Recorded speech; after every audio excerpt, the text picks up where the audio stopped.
Bon, on a vu une sacrée euphorie sur les marchés financiers, la Wall Street, Shanghai, Ah oui, ça a flambé un peu partout.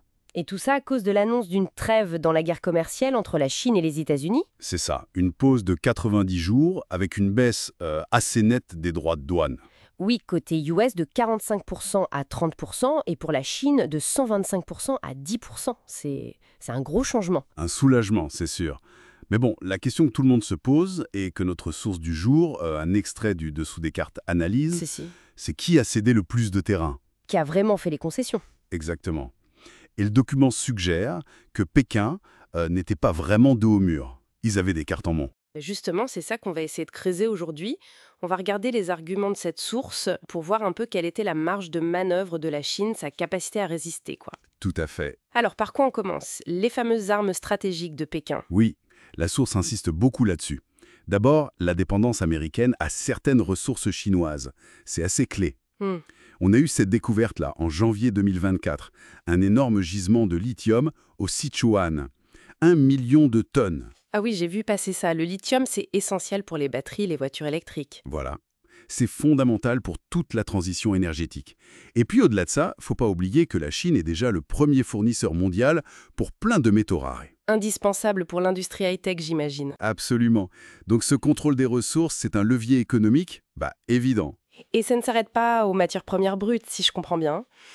Non, non. La source pointe aussi les importations américaines massives de composants électroniques fabriqués en Chine. Les chiffres sont impressionnants, hein. 136 milliards de dollars en 2023, juste pour les ordis, les téléphones. C'est énorme. Et il y a aussi le textile, l'habillement, encore 46 milliards la même année. Donc même si l'économie américaine est très tournée vers les services, la tech, pour beaucoup de produits manufacturés, Ouais. Elle dépend encore énormément de la Chine. L'usine du monde, comme on dit. Ce conflit l'a bien montré, en fait. c'est une réalité que Pékin semble d'ailleurs assumer, voire même utiliser. Il y avait ces histoires de vidéos TikTok moqueuses, non? Ah oui, la source en parle. Des vidéos IA qui montraient le clan Trump à l'usine. Une petite pique pour souligner cette dépendance industrielle perçue par les Chinois. Assez révélateur. Mais au-delà de ces atouts, ce qui est peut-être encore plus intéressant, c'est comment la Chine a réagi pendant la guerre commerciale elle-même. Oui, sa capacité d'adaptation. C'est frappant. Les chiffres cités sont clairs. Malgré les taxes, les exportations chinoises ont continué de grimper. Plus 8% en avril dernier. Plus 8%. Mais comment c'est possible en pleine guerre tarifaire? Par une redirection des flux. C'est ce que la source explique. Ils ont vendu ailleurs en gros? C'est ça. Moins vers les États-Unis, forcément, mais beaucoup plus vers d'autres zones. L'Union européenne, par exemple, plus 8%. Et surtout l'Asie du Sud-Est, plus 20%. Ah oui, quand même. Le Vietnam a beaucoup joué ce rôle de plaque tournante, non? Exactement. Et cette adaptation, on la voit aussi de l'autre côté, pour les importations chinoises. Pour remplacer les produits américains. Oui, le cas le plus connu, c'est l'agriculture. Le soja américain était massivement remplacé par... Le soja brésilien. Voilà. Mais le plus stratégique, c'est peut-être sur l'énergie. Là, il y a eu un vrai pivot. La Chine a réduit sa dépendance aux hydrocarbures américains. Activement, oui, en se tournant vers d'autres fournisseurs. Comme qui, par exemple? Il y a eu le Kazakhstan, mais c'est surtout la Russie qui est devenue un partenaire incontournable. D'accord. Selon la source, la Russie est maintenant le premier fournisseur de pétrole de la Chine. Premier? Oui. Et deuxième pour le charbon, troisième pour le gaz naturel.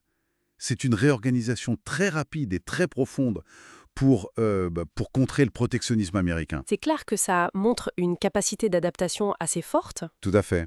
Mais attention, il faut nuancer. La source le dit aussi, hein, une guerre commerciale qui dure, ça aurait quand même été difficile pour l'économie chinoise. Oui, la croissance n'était pas au beau fixe, le chômage. Voilà. Donc la trêve, elle était aussi souhaitable pour Pékin, il ne faut pas l'oublier. C'est vrai. Mais il y avait une différence de contexte politique, non? Entre Xi Jinping et Donald Trump? Ah ben oui, clairement. Xi Jinping, lui, n'a pas d'élection présidentielle à court terme. Il pouvait potentiellement encaisser un coup économique plus longtemps. Alors que Trump? Trump, avec le risque d'inflation aux États-Unis à cause des tarifs et surtout les élections de mi-mandat qui arrivaient en novembre 2026, la pression politique était sans doute plus forte, plus immédiate. Le calendrier n'était pas le même. Source, la Chine a pu tenir tête et négocier cette trêve grâce à ses atouts, les ressources, son poids industriel, mais surtout grâce à une sacrée capacité à encaisser et à se réorganiser. C'est une lecture qui se tient, oui, basée sur les éléments présentés.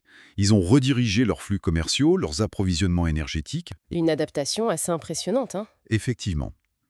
Et ça nous amène à une question plus large, qui dépasse cette trêve de 90 jours. Hmm. Toute cette réorientation forcée, notamment ce rapprochement accéléré avec la Russie pour l'énergie et le commerce, est-ce que ça ne risque pas de redessiner les équilibres géopolitiques de manière plus durable? Et de changer la nature même de l'interdépendance économique mondiale. Voilà, c'est une question qui va rester ouverte, je pense, bien au-delà de ces 90 jours. Ça mérite réflexion.